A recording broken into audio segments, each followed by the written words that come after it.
Assalamualaikum warahmatullahi wabarakatuh. Menjelaskan prinsip-prinsip syariat dalam Islam. Ketentuan Islam tentang peradilan dan hikmah. Kemudian hukum-hukum Islam tentang keluarga, waris, ketentuan Islam tentang syariat syariah. Kemudian sumber hukum Islam dan hukum taklifi, dasar-dasar intibat dalam fikih Islam. Kemudian kaidah-kaidah ushul fikih dan penerapannya. Kemudian ketentuan Islam tentang peradilan. Peradilan atau dalam bahasa Arab diungkapkan dengan kata qada, berarti memutuskan, memberi keputusan, menyelesaikan. Menurut istilah adalah sesuatu lembaga pemerintahan atau negara yang ditugaskan untuk menyelesaikan atau menetapkan keputusan atas setiap perkara dengan adil berdasarkan hukum yang berlaku. Kemudian dengan demikian, kalau peradilan Islam itu, maka yang dijelaskan dasar adalah hukum Islam dan hikmahnya. Peradilan dapat mewujudkan masyarakat yang bersih. Hal ini sesuai dengan hadis Rasulullah SAW. Kemudian terwujudnya keadilan bagi seluruh rakyat, artinya setiap hak orang-orang itu harus dihargai dan tidak dianiaya. Terwujudnya perlindungan hak setiap orang. Kemudian terciptanya aparatur pemerintahan yang bersih dan berwibawa. Kemudian dengan masyarakat yang bersih, pemerintahan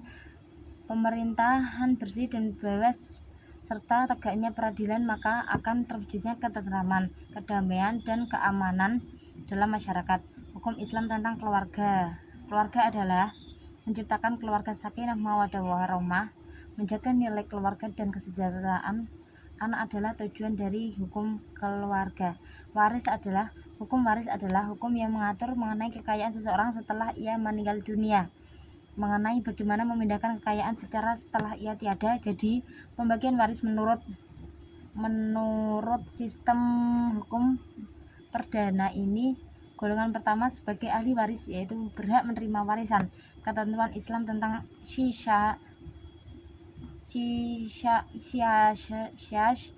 dan syariah, konsep politik di dalam yang mengatur hubungan antara pemimpin dan rakyat, termasuk prinsip-prinsip suksesi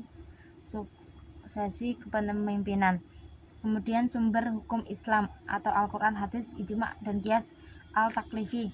Hukum al-taklifi adalah ketentuan hukum dan menurut hukum, ketentuan hukum yang menurut pada mu'alaf al-akil, balik, atau orang yang dipandang oleh hukum cakap melakukan perbuatan hukum, baik dalam bentuk hak, kewajiban, maupun dalam bentuk larangan. Kemudian menjelaskan tentang ushul fikih, pengertian, tujuan pembelajaran, dan sejarahnya. Hukum syarat, sumber hukum Islam, dan mutafak dan mukhtalaf, kaidah-kaidah ushul fikih, masalah-masalah perkembangan hukum Islam. Kemudian fikih Islam. Istinbat hukum dikenal dalam ilmu fikih sendiri sebagai metode deduktif, yaitu metode penarikan kesimpulan khusus mikro dari dalil-dalil yang umum. Kaidah ushul fikih dan penerapannya.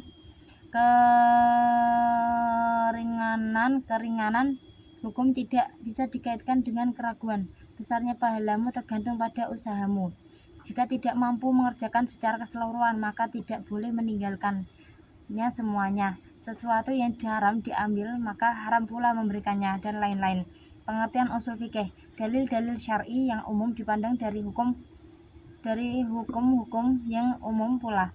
Dasar yang dijadikan pijakan ilmu fikih. Tujuan mempelajarinya yakni kita mampu menunjukkan kaidah-kaidah usuliyah yang menjadi alasan itibat hukum, sehingga pembahasan tersebut dapat diambil nas-nas syar'i dan hukum-hukum yang terkandung di dalamnya. Sejarah ushul fikih, yaitu usul fikih lantas muncul sebagai bentuk respon doktrin peradaban Islam untuk tantangan tersebut. Ijtihad para ulama memainkan peranan penting di situ, terutama dalam mencari jawaban sebagai persoalan yang belum pernah mereka temukan sebelumnya. Sejak itulah ijma atau kesepakatan itu disepakati oleh para ulama. Dan kias atau analogi dikenal sebagai sumber hukum Islam setelah Al-Quran dan Hadis. Rasulullah SAW sendiri sebenarnya telah memberikan gambaran mengenai konsep ijtihad paling sederhana dalam usul fikih semasa hidupnya. Pada sebuah riwayat disebutkan sebelum mengutus Mu'ad bin Jabal untuk berdakwah ke negeri Yaman, Nabi SAW sempat bertanya kepada sahabatnya itu, hukum syara adalah seruan atau firman dari Allah yang terkait dengan perbuatan-perbuatan para mukallaf, baik berupa tuntunan, pemberian pilihan atau penetapan sesuatu sebagai pengatur hukum.